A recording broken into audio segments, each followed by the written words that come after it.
In film and fiction, a house can be a stage. In real life, a house can be an argument about who belongs. Highclere stands like that argument made manifest.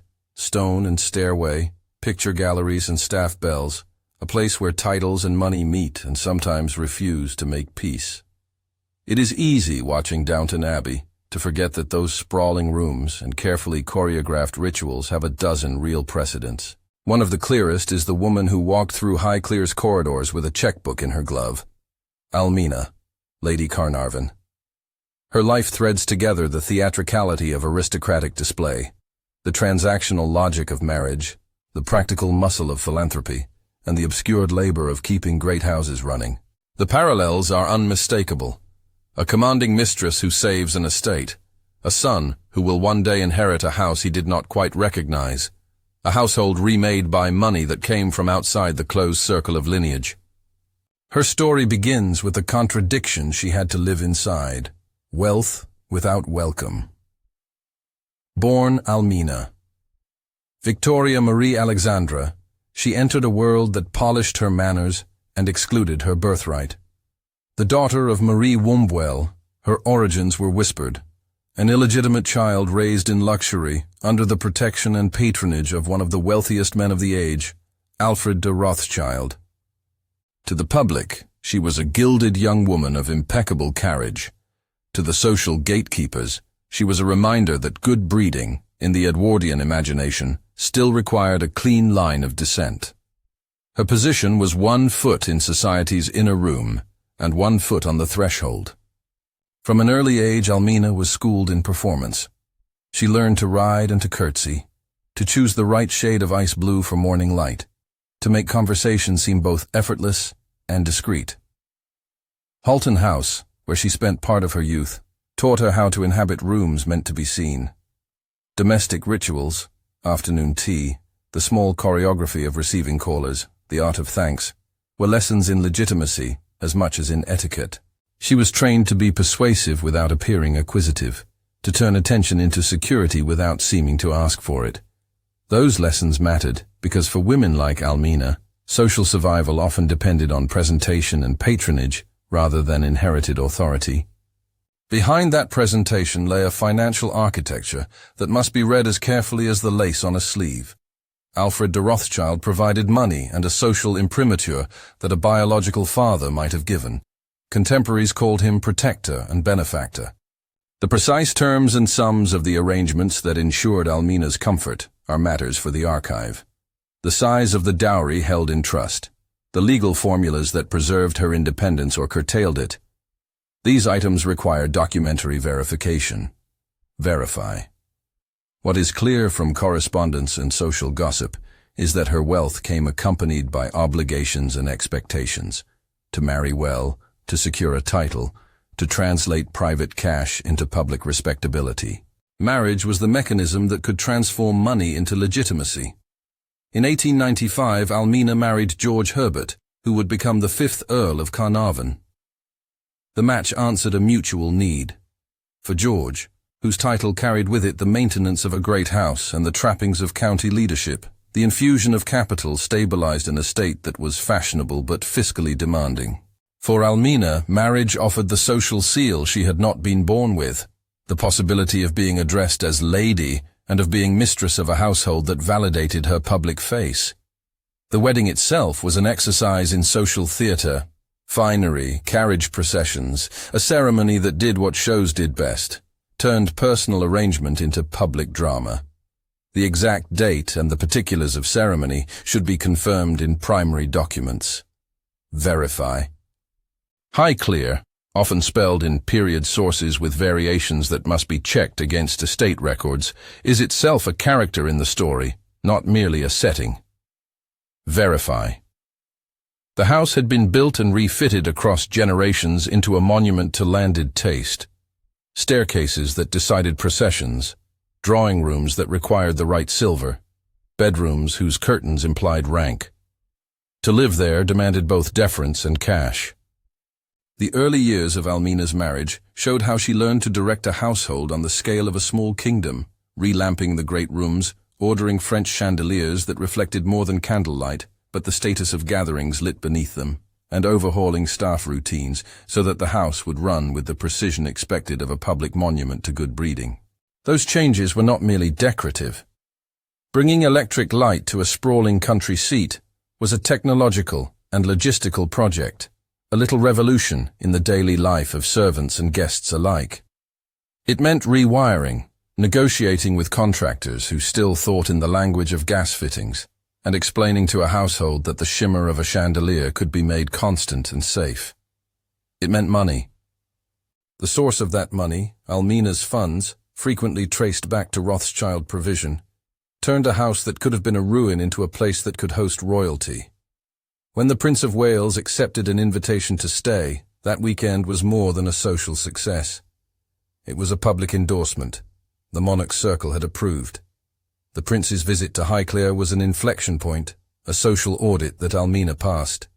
If the date and details of that weekend are to be used in a production, they should be corroborated against court circulars and the house guest books. Verify. Her skill as a hostess worked like currency.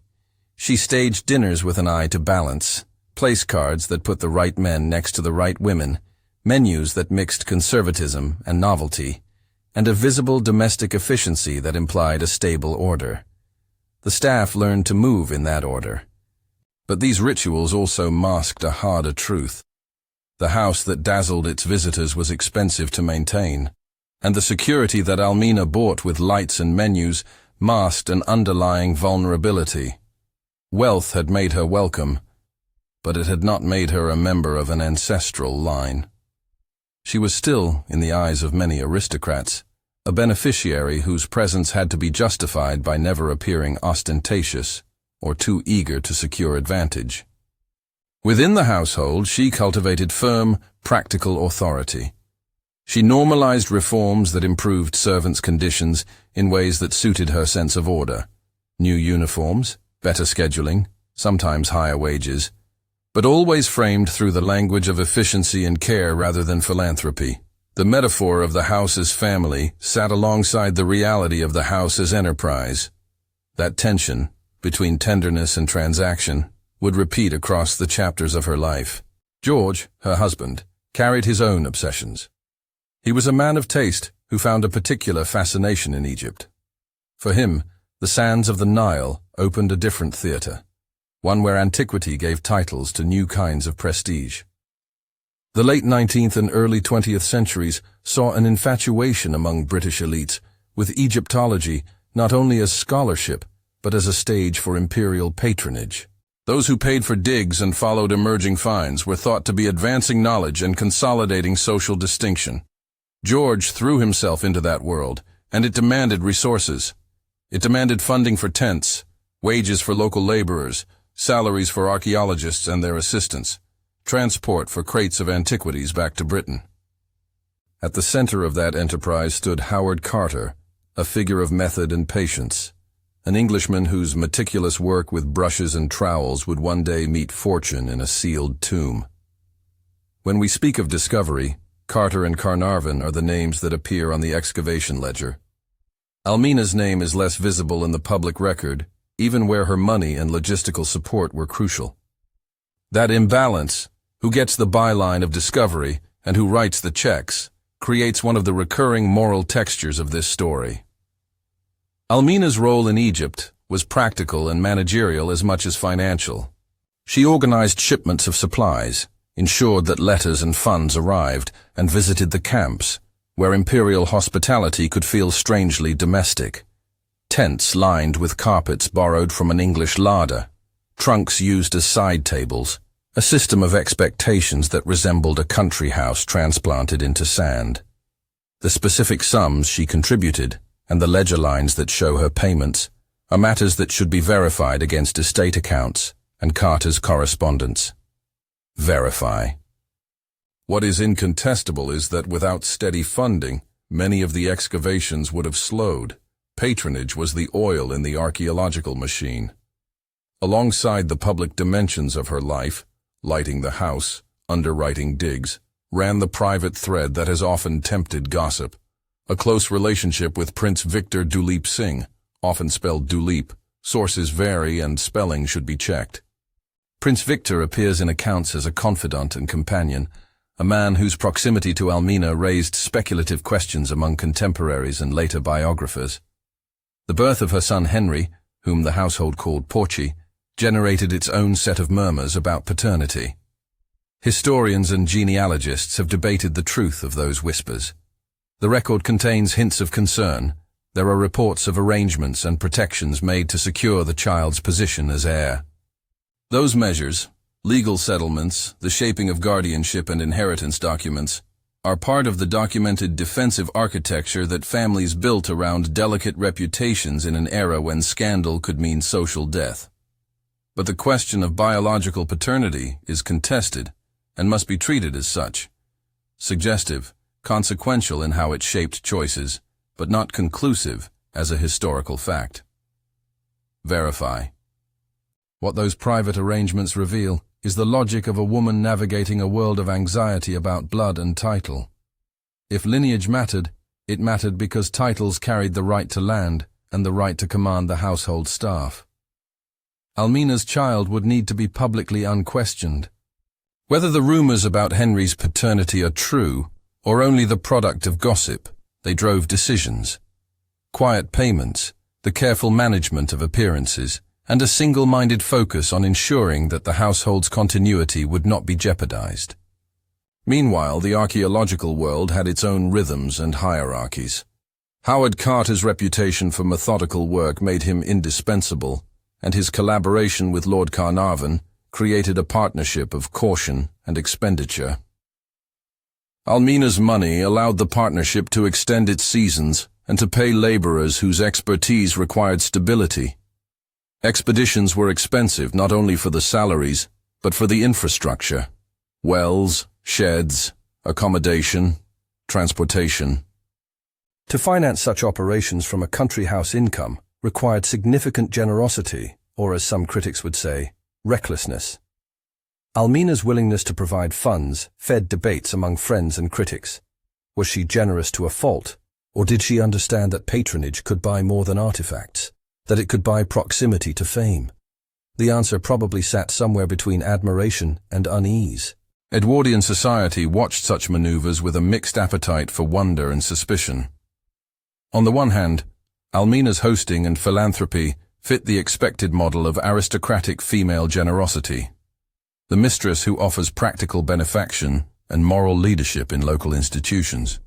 On the other hand, she dressed such benefaction in the currency of social performance. When the household tents in Egypt flew a Union flag, they broadcast an imperial story she helped underwrite.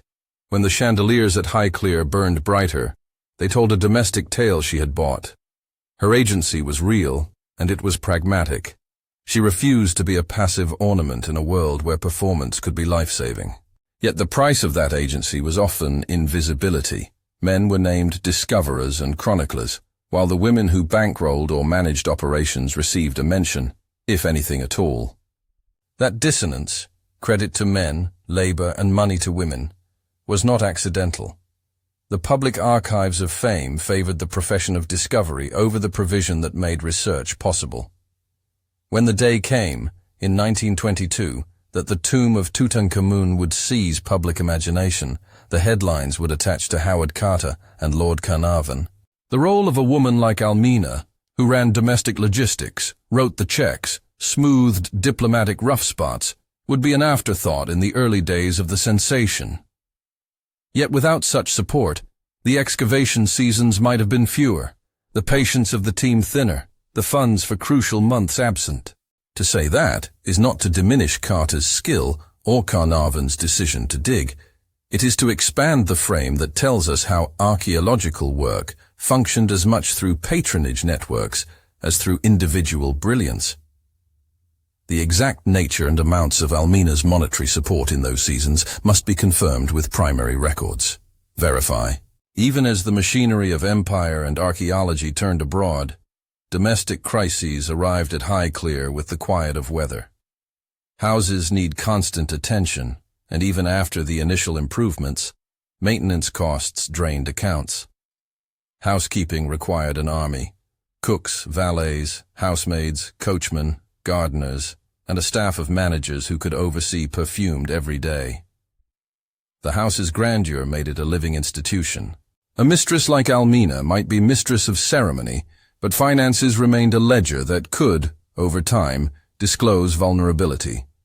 In private letters, she bristled at accusations of prodigality, insisting that expenditures were investments in posterity and in the moral economy of the region she commanded. Her insistence reflected a worldview in which generosity and stewardship overlapped. That stewarding expanded beyond entertaining. Almina had a practical streak that found expression in direct forms of care. She began to take an interest in causes that put her closer to the bodies of those in need. Hospitals, convalescent homes, the improvement of servants' living conditions. These were not merely philanthropic gestures to be minted into social reputation. They were activities that reorganized her time and attention. She learned the administration of care as a mistress learns the schedule of a household by doing. It would later become a defining axis of her public identity, a woman who turned a private castle into a place of public service. And still, the question of belonging shadowed every philanthropic act. The son she raised, Henry, would inherit the estate, yet the fact that his mother had been born outside an accepted marital line left a fissure that time could not easily fill. The social culture of the time measured belonging by more than legal claims. It measured it by the stories people told at dinner and the private judgments they wrote in their diaries. Almina's life navigated that measuring. She learned to employ, to give, to host, to organize, and to conceal in measured amounts. That was survival as much as strategy. It is tempting to imagine a single decisive scene that encapsulates her ascent. The lighting of a grand chandelier for a royal dinner, the signing of a check that would keep an excavation team fed for another season. But the truth is more cumulative. It is the accumulation of small decisions, of social calibrations, of the steady translation of money into legitimacy. Those decisions prepared Highclere to be both a family seat and an instrument of influence, a place that could host royals as easily as it could dispatch supplies across continents. The house became an index of Almina's competence, even as it remained a structure that could be both home and burden. By the time the Carnarvon's Egyptian project shifted from steady excavation to the breathless hope for a major find, the household had already been transformed by Almina's touch. The tents at Thebes were, in a sense, extensions of the drawing rooms. They bore the imprint of an English mistress who knew how to arrange a table and how to marshal resources. But the desert had its own logic. It demanded patience, raw labor, and a patience for the slow arithmetic of dust and brick. When Howard Carter began the work that would lead him to the Valley of the Kings, he did so as a craftsman of archaeology. Lord Carnarvon did so as a patron with a taste for the spectacular. Lady Carnarvon's support kept the enterprise afloat.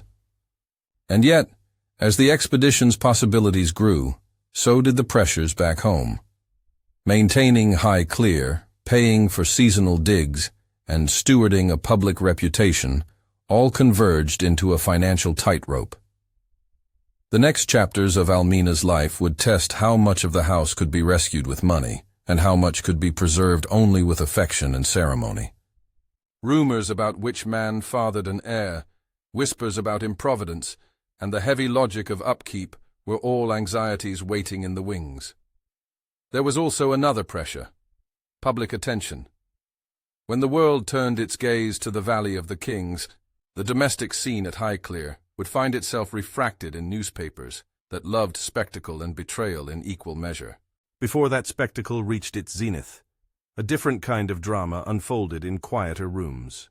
The negotiation of identity, the management of private affections, and the continuous reconciling of public expectation with private will. Almina moved through these rooms with a kind of practiced decisiveness, ordering more lamps where darkness threatened, arranging beds for visiting laborers, instructing a steward on a bill, each small act adding up to a larger claim on authority. But authority built on finance and friendship is vulnerable the moment the money becomes scarce or the friendships fray. That vulnerability would soon be tested as international headlines began to murmur about a sealed tomb in Egypt, one that would catapult the Carnarvons and their associates into a global drama and, in time, into a personal tragedy. If the house is a stage, then the desert is another, wide, unpitying, and indifferent to titles. The two domains formed a single theater for Almina, a household that needed her, and an excavation that required her. The decisions she made in drawing rooms and in offices would ripple out to the Nile and back again. She had learned to transform private means into public ends. She had learned to turn patronage into presence. What she could not, at that stage, foresee was how the very visibility she cultivated would complicate grief, and how a triumph of archaeology could be folded into the language of rumor, grief, and loss. Some of the most consequential moments of her life are already visible in the pattern of choices she made. To accept a title that required expense as well as respect. To fund an excavation that promised fame as well as risk. To raise a son whose place was legally secure but socially contested. Alongside these strategic acts were gestures that reveal a more humane figure, a woman who bandaged wounds, who ordered nurses to keep a soldier's letters close at hand, who insisted that an invalid servant received the best of care even when funds tightened. These contradictions, stern pragmatism and personal tenderness, public display and private devotion, are the heartbeat of her story. And still, there are questions that the record does not answer cleanly. The spelling of the house's name in some handwritten accounts varies and should be checked against estate rolls and architectural surveys. Verify. The detailed ledgers that would show how much was spent on electric fittings, chandeliers, or the tents in Luxor sit in archives with precise numbers that historians must consult. Until those ledgers are consulted, sums mentioned in popular accounts must remain provisional. Verify. The nature of any arrangements made to protect her son's succession, legal trusts, identity documentation, or third-party guarantees, are matters that belong in probate and legal records. Verify. The role of Prince Victor in private life and the extent to which his presence altered social and legal calculus deserve careful archival scrutiny. Verify.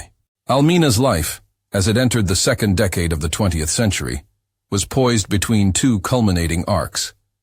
The domestic mastery that had made Highclere a place of notice, and the imperial patronage that would link the family's name to one of the century's most sensational archaeological finds. That linkage would bring gratitude, fame, sorrow, and rumor in equal measure. It would test the financial architecture she had built, challenge the social legitimacy she had labored to construct, and ultimately place the house she loved at the center of a public drama that would reconfigure how history remembered those who stood inside its great rooms. If Downton Abbey offers a fictional orchestration of class shifts and the quiet heroism of household labor, Almina's life presents the live-action model. A woman who used money to buy a seat at the table, who used ceremony to sustain a fragile authority, and who in turn transformed private wealth into public service. Yet her story refuses to be read as a tidy moral.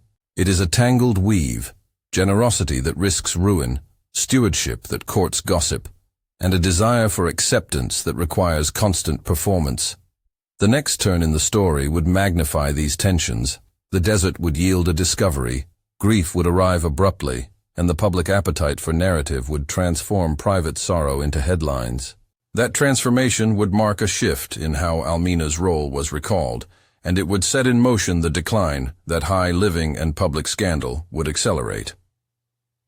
If this portrait of a woman navigating wealth, lineage, and public service is speaking to you, subscribe for more lost biographies and deep dives into the lives behind familiar dramas.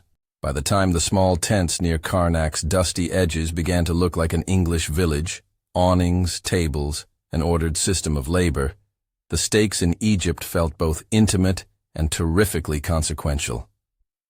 Excavations had been part of British aristocratic life for decades, but rarely had a private household's finances so clearly underwritten an operation that might produce an object capable of changing reputations. The early reports that trickled back to Highclere, notes about a sealed shaft, a fragment of carved wood, a small carved amulet, were the kind of detail that could be interpreted in many ways, as the slow, patient arithmetic of archaeology, or as the prelude to fame. For the Carnarvons, the reports were both.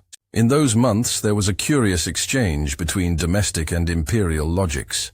A steward at Highclere would plan procurement for a winter ball with the same meticulousness that an expedition manager set out daily work schedules.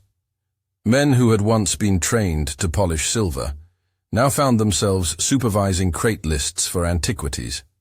The estate's supply chain stretched from the servants' pantry to the Nile. The difference between a household and an archaeological camp blurred in practical terms. Both required order, personnel, money, and the fine management of optics. Almina watched these movements with a proprietorial eye. She was a woman who could ensure that a broken stove at Highclere received urgent attention and that a delayed shipment of excavation tents secured immediate passage. She moved between spheres as naturally as one might change gloves. Yet her position depended on the assumption that what she did would be understood as legitimate stewardship, rather than mere shopping. That assumption rested uneasily on social attitudes that still prized inherited status over acquired means. At the center of those early seasons in Egypt stood Howard Carter's methodical labor. He excavated with a craftsman's patience, cataloging finds with an exacting hand. When he wrote in his notes of small discoveries, he was not yet aware that history would call them preludes. Lord Carnarvon kept the project alive, nervous about reputational and financial exposure, but willing to fund the seasons. Lady Carnarvon's name appears in the margins of this history in practices that historians should verify: accounts of payments, correspondence regarding equipment, and lists of supplies. These documents are the threads that tie her to the enterprise, and they deserve archival attention. Verify. Throughout this period, the private life she had shaped continued to require management. The social world of Highclere did not stop because the Nile beckoned. The question of how Henry would be received at county gatherings, how the household would speak of his parentage at a vicar's tea, how a future earl would be trained in the arts of governance and estate management, all these domestic lessons went on, even as the excavation work took a central place in the household's imagination. Whether the family was better known for its West Berkshire gatherings or for its patronage in Egypt depended on what the public chose to focus on, and sometimes that choice felt like a coin flip. As the seasons on the Nile extended and the possibility of a major find grew, the Carnarvons and their circle braced for attention. Newspapers in Britain and abroad had tasted antiquities and understood their promise for sensational headlines. There is no single moment that forced the household into the press. Rather, a slow accretion of interest passed from archaeological journals into popular papers, and with that came the risk that private anxieties would be made public. Those anxieties included not only the fate of a fragile infant heir or the cost of the estate's maintenance, but also the precariousness of a social reputation built on performance. When the story eventually rushes forward to a sealed chamber and the revelation that captivated the world, the seams that held estate and expedition together would be stressed.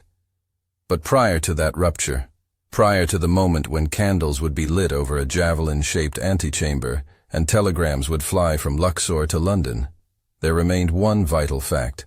Almina had made herself indispensable through a mixture of discretion, financial acumen, and a talent for hosting. Her practical decisions, how many servants to employ, which chandeliers to replace, whether to fund another season in the valley, had consequences that would reach further than anyone in the drawing room might have predicted. At the edge of this build-up is a question that historians return to again and again. Who writes the narrative of discovery, and who pays for it? In Almina's case, the answer is complicated. Her money and management made the narrative possible. The public narrative itself would be written by others, shaped by the habits of a press eager for heroism, the academic claims of archaeologists, and a public appetite for spectacle. The tension between visible credit and invisible labor is central to understanding how women like Almina shaped public projects and then receded behind them. As the household prepared for another season, as ropes were coiled and tents mended, and as the estate's ledgers recorded payments that scholars will later comb through, there was a sense that the domestic life and the imperial project had become two halves of a single enterprise. Neither could be fully understood without the other. Almina moved between them, equally at home in the gilt of a drawing room and the dust of a camp, But being at home in both places did not mean belonging wholly to either one. There were further complications waiting in the wings, questions of succession that might matter more once an unexpected death occurred, the rumor mill that loved nothing more than to suggest impropriety when it could not fully explain success, and the fragile arithmetic of an estate whose upkeep could, over a generation, exceed the most optimistic projections. Almina had proven herself adept at steady crisis management. She had, through ceremony and provision, created a public face that most guests would mistake for unequivocal belonging. But that face was, in reality, the product of constant work. When the expedition finally reached its dramatic headline-making pivot, when the sands yielded the possibilities that would transform reputations and invite both triumph and scrutiny, the household at Highclere would feel the aftershocks. For now, in these cautious months, there was time for small gestures. An extra room prepared for an assistant, a carriage sent to meet a delayed letter, a nurse hired on temporary terms, that cumulatively shaped the history to come. Those gestures were the work of a hands-on mistress who believed in the moral economy of care as much as in the arithmetic of balance books. And so the narrative pivots from the careful choreography of domestic life to the drumbeat of expectation. The house that Almina had relit, the tents she had helped provision, and the son she had placed into the world would all soon become players in a history that was about to accelerate. When the valley finally revealed its secret, the light cast back on Highclere would not be purely celebratory. It would be laced with loss, rumor, and unexpected costs. The triumphs of patronage and the moral high ground of nursing and charity would be tested by grief and by public scrutiny, in ways that would alter the trajectory of the household she had labored to save. There are facts to verify in this interlude, precise amounts, exact dates, ledger entries, that will flesh out how much the household's fortunes and the excavation's success depended on Almina's resources. Verify. These are the details that will let a future chapter measure generosity against solvency, public service against personal ruin.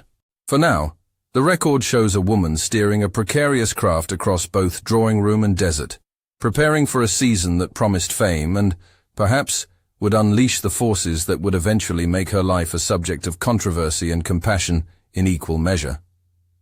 When at last the sealed darkness of the Valley of the Kings gave way to light, the world watched as if it were watching the lifting of a curtain on a stage it had always suspected was there.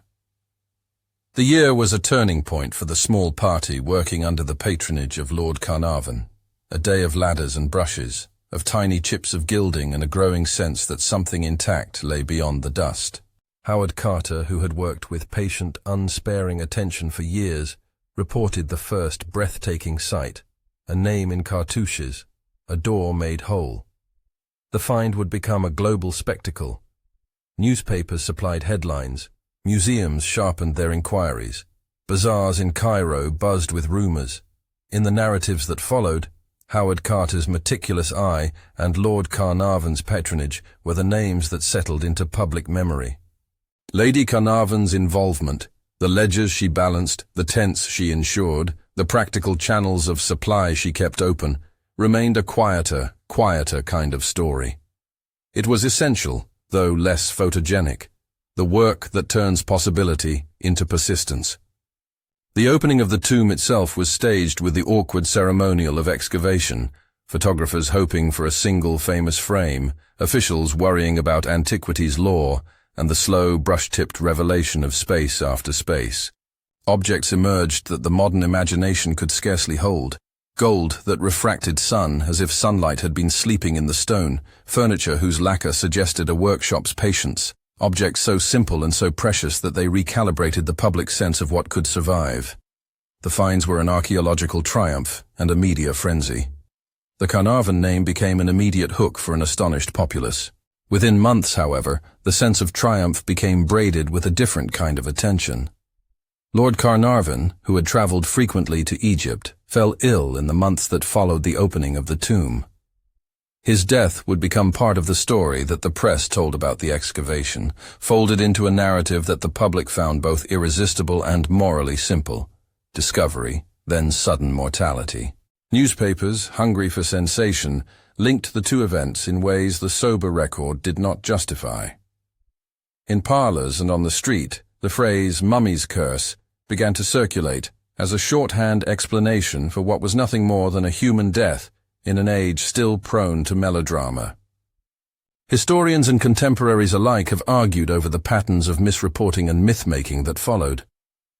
What cannot be disputed is that Almina was plunged into grief at a moment when her family's name was everywhere in the headlines. How she conducted herself in public, maintaining household duties, attending to staff, answering the press through curt statements, became another form of labor that the cameras could not dismiss. It is important at this point to separate two threads that the public muddled: the facts of a man's death and the feverish stories that made that death legible to a mass audience. The idea that supernatural forces mysteriously avenged a tomb is a cultural artifact of the moment, a symptom of how an anxious public made sense of a remote, foreign past intersecting with elite English ambition. It tells us more about the metaphors an empire preferred than it does about any medical cause. Presenting the rumor is crucial here. People wrote about curses because mysteries sell. Grief was real, and the mechanisms of infection, environment, and fragile health are prosaic explanations that historians favor. Verify. The immediate practicalities of grief and publicity fell heavily on Almina. Behind the elegiac columns stood the routines of a household that still needed swans to be carved, fires kept lit, and harvests gathered. The staff who had worked under her eye now expected steadiness. Her son's place in the world required careful tending.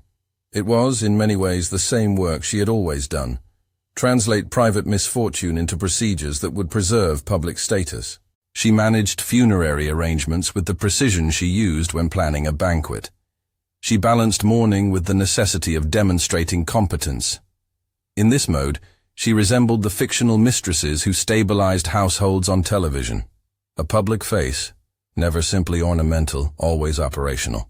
If the discovery and its immediate aftermath made Almina's public profile sharper, the roots of her moral authority had been planted years earlier. When war swept Europe in 1914, her castle resembled the sets of a wartime drama more than a pastoral retreat. Long before the headlines in the 1920s, Highclere had been refashioned under Almina's direction to meet the needs of a nation at war.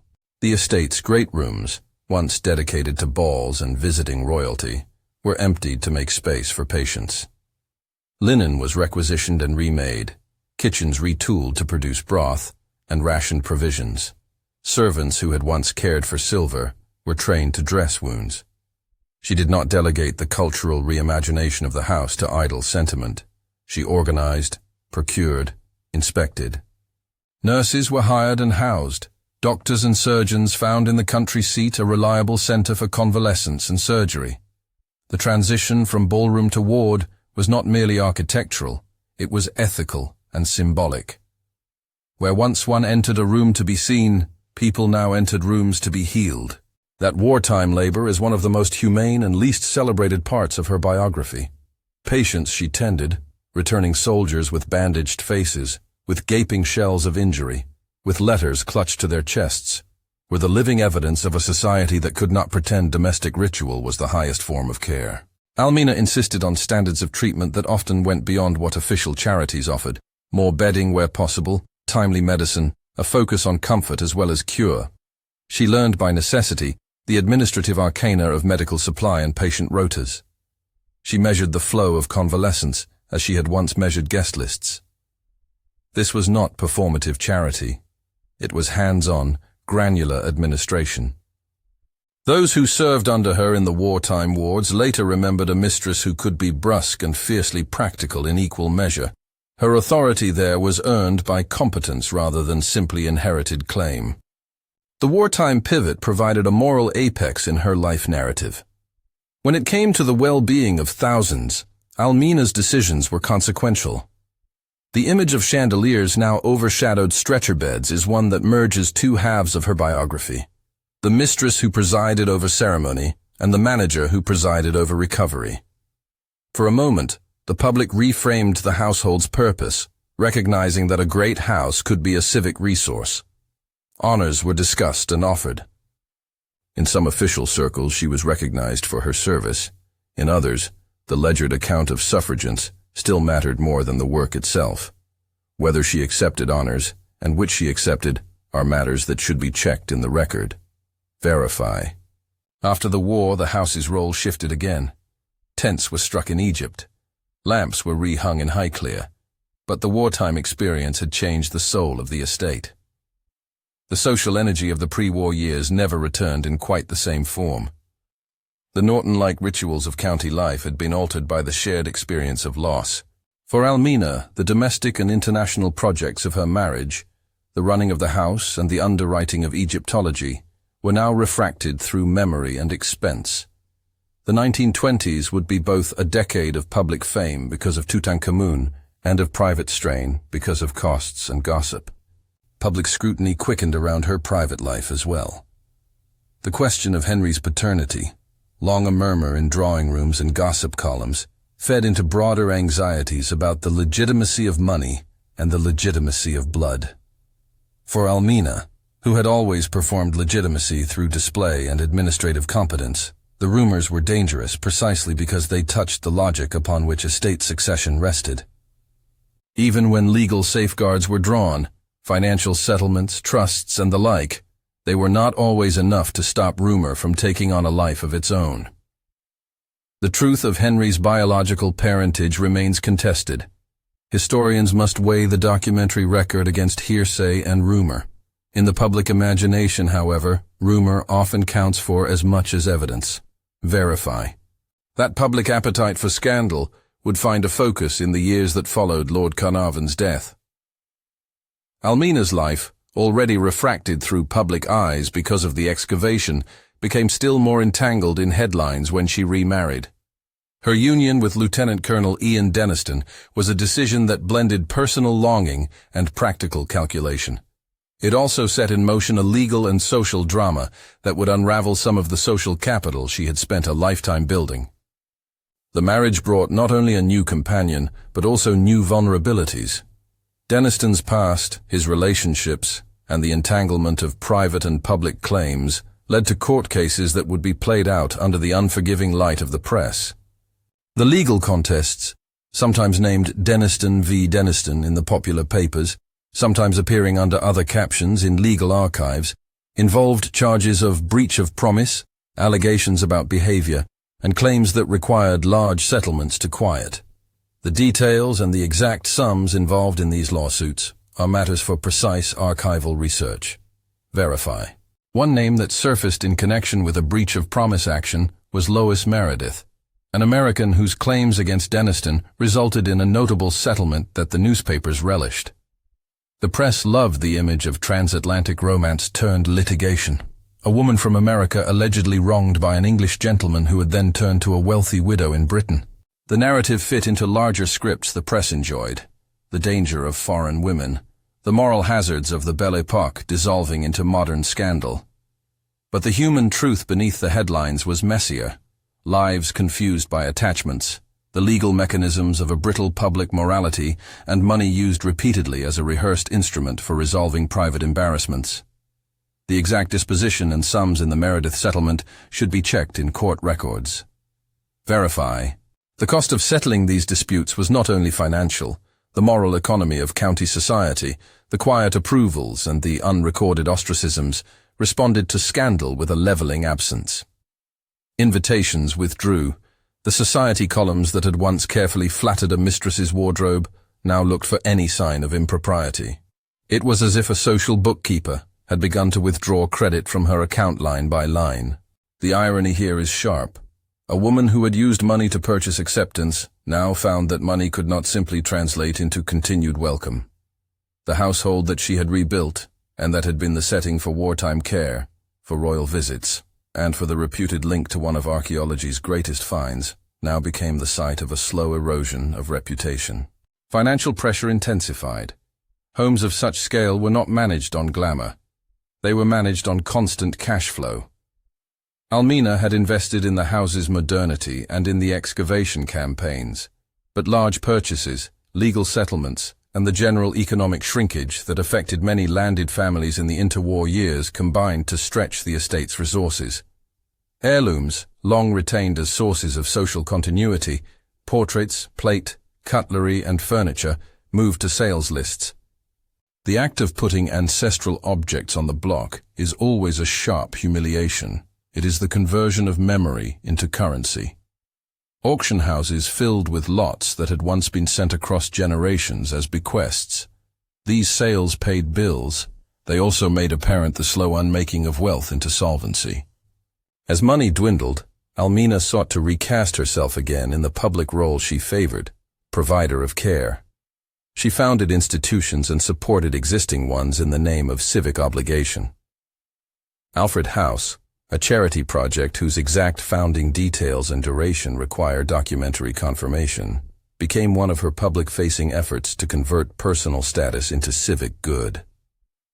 Verify. These projects were not publicity stunts as much as they were practical attempts to make a difference and, pragmatically, to secure a new form of identity that outlasted the invitations and the gossip columns. Running convalescent homes and other care facilities aligned with her skills. She knew how to set budgets, arrange staffing, and put the patient at the center of a logistical network. She was a reasonable match for philanthropy that had concrete aims. Yet institutional charity cannot always substitute for capital. Over the decades, the sale of objects continued as the cost of lifestyles, litigations, and the maintenance of huge stone houses grew. Counted together, the outflows exceeded the inflows. Bankruptcy loomed not as a single dramatic event, but as a slow attrition. Trust payments dwindling, investments losing value, and an economic climate that made landed life more expensive than it used to be. The ways in which she adjusted, dressing down, moving to smaller residences, opening parts of her life to public charity, mapped the trajectory of thousands of aristocratic houses in the 20th century that could not perfectly reconcile old forms of wealth with new fiscal realities. Public disgrace often accompanies financial collapse. For Almina, the twin pressures of scandal and insolvency pushed her into an uneasy exile from the social world that had once adored her. Invitations dwindled, and when she did appear in public, the cameras and columnists focused less on the work she did than on the life she had once led. It is an old story of how the press, which will elevate a celebrity to monument, can just as quickly turn on the same figure. Yet in her private circles, and among those who had been directly under her care, there remained a gratitude that the columns rarely captured. Patients who remembered the quiet attention paid to their wounds, staff members who recalled policies that improved their work, local communities who benefited from donation and employment. The contrast between the local and the national memory of a life is a recurring tension in the biography of those who inhabit public stages. Her later years reflected a pattern of reinvention and retreat. She converted, reports indicate, to Catholicism in later life, a move that carried both spiritual and social import in a country still marked by Protestant establishment. Verify. The reasons for conversion are likely complex. Private belief, a sense of ritual, solace in a new community, or simple alignment with companions in later life. Whatever the motives, the conversion added another layer to a woman whose life could not be captured by a single category. She remained, through much of this decline, engaged in practical benevolence, even when personal resources were thin. Her death, quiet and less heralded than the funeral of a titled spouse, concluded a life that had been both public spectacle and private work. The immediate obituaries were respectful and measured, offering an inventory of public services and the hints of scandal that had marked the middle years. But beyond the obituaries, the question persisted. How would history remember a woman who had been both patron and operative, mistress and manager? The answer, for decades, was incomplete. The mechanics of memory favored politicians, soldiers, discoverers, those whose names fit into tidy narratives of national achievement. Women whose work underpinned those narratives often receded into footnotes. If a television drama like Downton Abbey gives us a tidy architecture to look at, a house as protagonist, a mistress as the beating heart who keeps the rooms in order, even as history changes the script. Almina's life complicates that fantasy in instructive ways. She was, undeniably, a figure whose biography contains many of the elements the show dramatizes. The house that needs saving, the mistress who rearranges both wardrobes and priorities, the tensions between birthright and purchase. But the real life was more ambiguous.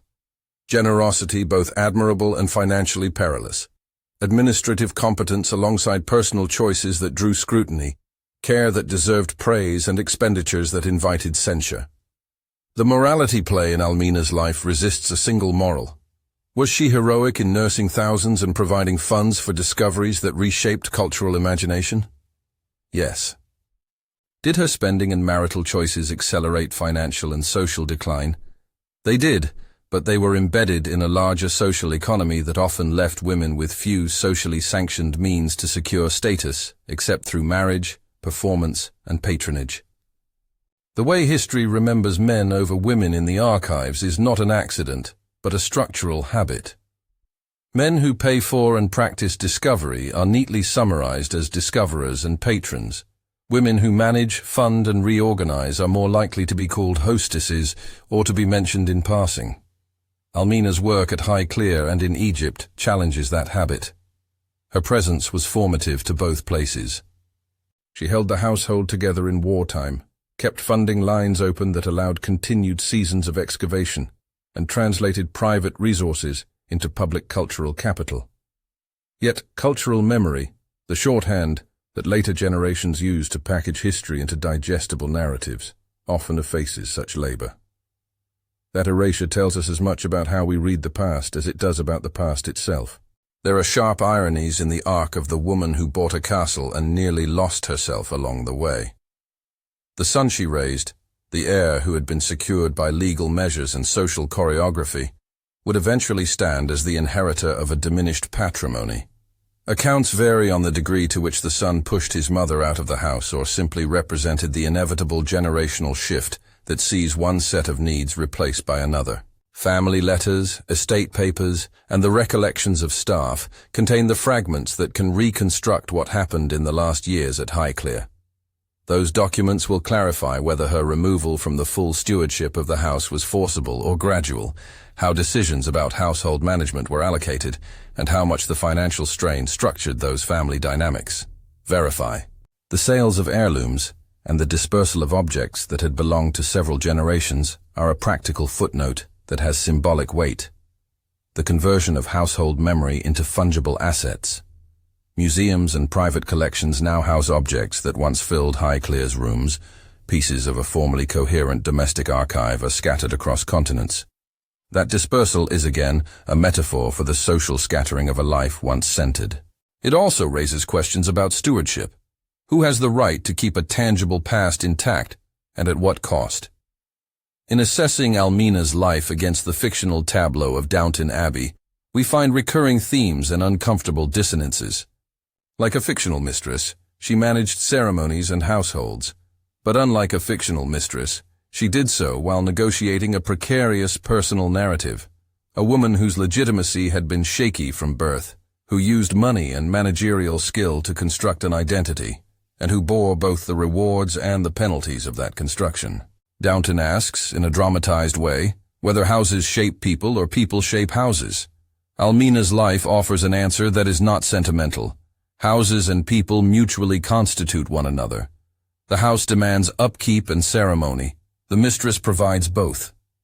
Society judges the mistress not only for her performance but also for the limits of her origins. Finally, Almina's story forces a reflection on how we allocate credit in history. The tomb of Tutankhamun is rightly associated with Howard Carter's patient craftsmanship and with Lord Carnarvon's patronage. But the broader ecosystem that made seasons of excavation possible included people like Almina, who ensured that money reached the right hands at the right time, who provisioned camps, and who kept administrative lines open. Recognizing that does not diminish the achievements of archaeologists. It enlarges the story to encompass the ways in which knowledge production has always relied on networks of support, some visible and some invisible. There remain numerous archival questions that should be pursued before a definitive account is published. The exact figures of Almina's dowry and its legal terms with Alfred de Rothschild require a look at trust records and correspondence. Verify.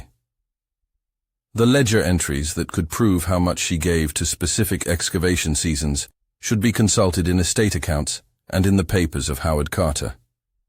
Verify. Court transcripts and legal files will clarify the precise outcomes and settlements of the Denniston cases and the Lois Meredith claim. Verify. Dates of marriages, births, and deaths cited in the family record should be checked against certificates and peerage records. Verify. Such documentary work will allow historians to separate rumor from record and to quantify the economic dimensions of patronage more precisely. But even if every number were known and every document catalogued, the essential shape of Almina's life, the house that she tried to keep, the charitable spirit she exercised in moments of need, the costs of social performance, the manner in which gender and money intersected, would remain a story of complexity.